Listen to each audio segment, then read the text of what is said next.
បាទនេះគឺជាវីដេអូសម្រាប់បងប្អូនយើងដែលទៅរៀនទី2បាទជីKorean Air នៅការដកសំបុត្រគឺវាមានបែបនេះធ្វើវីដេអូខ្លីៗដំបូងឡើយគឺយើងចុចមកហើយយើងដាក់ passport ចូលទៅក្នុងកន្លែងដែលគេតម្រូវឲ្យយើងដាក់ passport ហ្នឹងទៅតមកអូខេដកចេញវិញគឺវា load ទៅ step ទី2ថាឈ្មោះយើងហើយយើងចង់ដូរកៅអីយើងចង់ដូរយើងចុច like ឆាសក់ចង់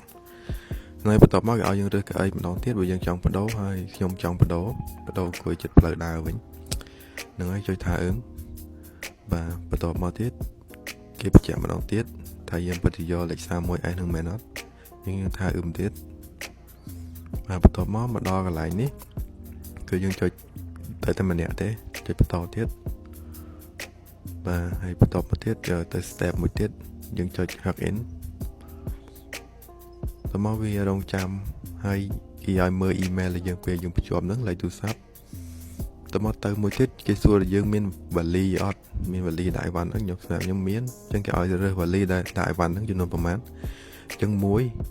យើងត្រូវចុចបូក1បាទអញ្ចឹងខ្ញុំភ្លេចចុចបូក1វាអត់ឲ្យទេអញ្ចឹងយើងចុចបូក1យើងចុចថា